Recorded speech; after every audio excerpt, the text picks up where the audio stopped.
భారత్ మాతాకి జై భారత్ మాతాకి జై వందే మాతరం వందే మాతరం అందరికీ నమస్కారం.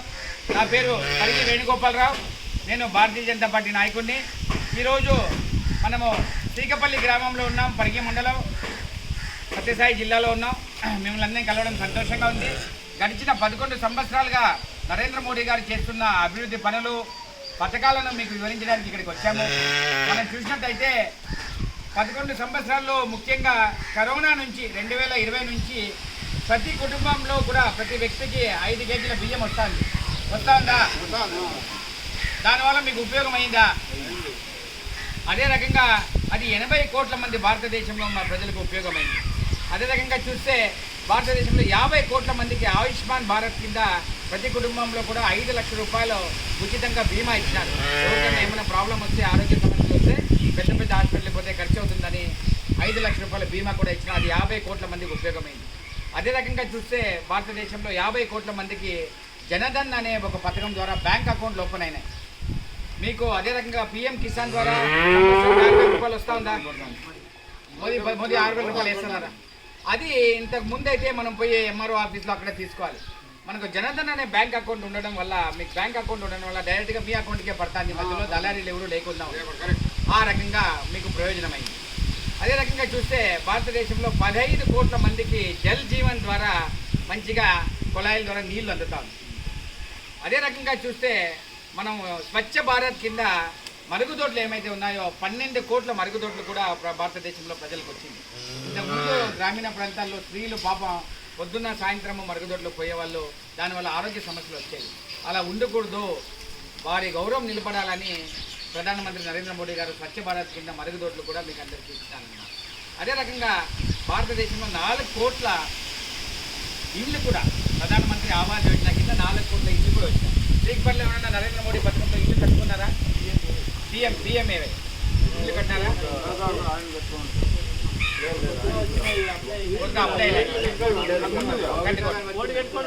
ఒకటి కట్టుకున్నారు. Very good. ఆ రకంగా ఇల్లు కూడా 4 కోట్ల భారతదేశంలో కట్టుకున్నాం అన్నమాట. ఈ రకంగా గ్రామీణ ప్రాంతాల్లో ప్రధానమంత్రి గ్రామీణ సడక్ యోజన ద్వారా రోడ్లు వేయడం కానీ, అదే రకంగా ఇండ్లు కట్టడం కానీ, ఆ ఇంట్లో ఉన్న వాళ్ళకి టాయిలెట్ లేకపోతే మరుగుదొడ్లు లేకపోతే మరుగుదొడ్లు కట్టించడం కానీ, ఉజ్వల్ యోజన కింద 12 కోట్ల గ్యాస్ స్టవ్లు కూడా ఉచితంగా ఇచ్చినారు. దేశంలో అంతా గ్యాస్ స్టవ్లు వచ్చినాయి. మీ ఊళ్ళో వచ్చినాయి గ్యాస్ స్టవ్లు కానీ, అదే రకంగా చెత్త సేకరణకు డబ్బులు కానీ, అదే రకంగా శ్మశాన వాటికకి గ్రామాల్లో డబ్బులు కానీ, స్కూళ్లకు బిల్డింగ్లు కట్టేయడం కానీ, గర్భిణీ స్త్రీలకు భోజనాలకు కానీ, ఈ రకంగా ఎన్నో కార్యక్రమాలు నరేంద్ర మోడీ గారు చేస్తూ దారిద్ర రేఖ దిగువ అంటే తినడానికి 2 పూట్ల అన్నం కూడా ఉండేది కాదు. అటువంటి వాళ్ళు 25 కోట్ల మంది దాని నుంచి బయటకు వచ్చారు. అది జరిగింది. ప్రపంచంలో మనం 10వ స్థానంలో ఉన్నాం ఆర్థికంగా 2014. ఈరోజు 4వ స్థానంలో. అర్థమైంది కదా? తర్వాత కాశ్మీర్కి వచ్చి పాకిస్తాన్ మిలిటెంట్లో మన హిందువులని మతం పేరు అడిగి నిర్దాక్షిణ్యంగా చంపేస్తారు. అప్పుడు కేవలం 15 రోజుల్లోనే ఆపరేషన్ ఒక పేరు పెట్టి చేశారు. ఎవరైనా చెప్తారా పేరు? అది సింధు. Very good. అంటే ఎవరైతే వనితలకు, మన అక్క చెల్లెళ్ళకు వాళ్ళు ఇది తీసేశారో సింధూరము, ఆ సింధూర్ అనే పేరు పెట్టి మన పాకిస్తాన్లో పోయి ఆ పాకిస్తాన్లో ఉన్న 9 మిలిటెంట్లు స్థావరాలను భస్మం చేసి 90 మంది మిలిటెంట్లు కూడా చంపబడ్డారు. ఆ రకంగా భారతదేశానికి రక్షణ విషయానికి వస్తే కానీ, భారతదేశంలో పేద ప్రజల విషయానికి వస్తే కానీ, రైతులకు కానీ కిసాన్ క్రెడిట్ కార్డు ద్వారా లోన్లు కానీ, ఇంకోటి రైతులకు మీకు ఇంకొక విషయం చెప్పలేమంటే ప్రధానమంత్రి ఫసల్ బీమా యోజన. ఫసల్ బీమా యోజన అంటే ప్రకృతి వైపరీత్యాలు ఏమైనా సంభవించినట్టుంది, సడన్గా మంటలు ఏర్పడతాయి, సడన్గా పంట నష్టం జరిగినప్పుడు 1,75,000 కోట్లు భారతదేశం అంతా ఇచ్చినారన్నమాట. అర్థమైందా? ఆ రకంగా ఎంతోమంది రైతులకు ఉపయోగం. ఇప్పుడు హైవేలు చూసినాం మనం Bengaluru Hyderabad highway 12 line road అవుతాను. ఇట్లా హైవేలన్నీ ఎక్కువ రావడంతో ఏమైందంటే కియా ఫ్యాక్టరీ వస్తే ఉద్యోగాలు పెరిగాయి. ఈ రకంగా మనం టోళ్ళు కానీ, హైవేలు కానీ ఇవన్నీ వచ్చి గ్రామీణ ప్రాంతాల్లో రోడ్లు కానీ ఈ రకంగా వచ్చి ప్రధానమంత్రి నరేంద్ర మోడీ గారు చేస్తున్న కృషి వల్ల గ్రామీణ ప్రాంతాలు అభివృద్ధి జరిగింది. ఈ విషయాన్ని మీకు అందరికీ చెప్పడానికి వచ్చిన. దీనిలో అన్ని విషయాలు కూడా ఉన్నాయి. మీరు ఒకసారి ఫ్రీగా నీట్గా ఉన్నప్పుడు చదవండి. పేదలకు చేస్తున్న సేవలు, రైతుల సంక్షేమాన్ని చెప్పినాను.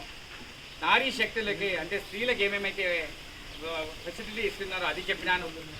అదే రకంగా మధ్యతరగతి వాళ్ళకి ఇన్కమ్ ట్యాక్స్లో బెనిఫిట్ కానీ యువకులకి ఏమేమి చేస్తున్నారు, ఎన్ని యూనివర్సిటీలు వచ్చినాయి మనకు, యూనివర్సిటీలు రావడం వల్ల విద్య బాగా వస్తుంది, అందరికీ అందుబాటులో ఆరోగ్యము, దేశమే ప్రథమం అని ఇప్పుడు మీకు ఆపరేషన్ సింధులో వ్యాపారాలు సరళం చేసుకోవడము, అలాగే మౌలిక సదుపాయాలు మన హైవేలు వేయడము, బ్రిడ్జిలు కట్టడము, ఈ రకంగా మనం భారతదేశం ముందుకు పోతాంది. సాంస్కృతికంగా అంటే అయోధ్య రామాలయం 500 సంవత్సరాలు మన కళ ఉంది. ప్రతి భారతీయుడికి, ప్రతి హిందూకి అయోధ్యలో రామాలయం కట్టాలని ఇష్టంగా ఉంది. 500 సంవత్సరాల కళని కూడా నరేంద్ర మోడీ గారి టైంలో అది కళ నెరవేరింది. అదే రకంగా కాశీ చాలా చక్కగా కాశీ చేసి ఇప్పుడు గంగా హారతి ఇస్తున్నారు. కాశీ కారిడార్ కానీ, ఉజ్జయిని కానీ, అదే రకంగా మన అమరావతిలో కానీ, అదే రకంగా చూస్తే శ్రీశైల దేవస్థానానికి మన ఆంధ్రప్రదేశ్లో 43 కోట్లు, 54 కోట్లతో సింహాచలం దేవస్థానం అభివృద్ధి, ఈ రకంగా ఎన్నో చేసి వక్ఫ్ సవరణ చేసి వాళ్ళ చేతిలో ఎన్నో ఒక భూములన్నీ ఉంటే అది అభివృద్ధి కాకుండా ఉంటే వక్ఫ్ సవరణ చేసి నిరుపేదలైన ముస్లింలు కూడా ఉపయోగమైంది. ట్రిపుల్ తలాక్ రద్దు చేయడం అయింది. ఆర్టికల్ 370 కాశ్మీర్కి సపరేట్ ప్రతిపత్తి ఉంది అంటే దాన్ని రద్దు చేసి అక్కడ ఎలక్షన్లు పెట్టడం జరిగింది. అదే రకంగా ఈశాన్య భారతదేశాన్ని అభివృద్ధి చేయడం, నక్సలిజాన్ని కంట్రోల్ చేయడం కానీ ఈ రకంగా ఎన్నో కార్యక్రమాలు నరేంద్ర మోడీ గారు చేస్తున్నారు. అవన్నీ వివరించడానికి మీకు ఇక్కడికి వచ్చినాము. మీ సమయం మాకు ఇచ్చినందుకు చాలా ధన్యవాదాలు. జై హింద్.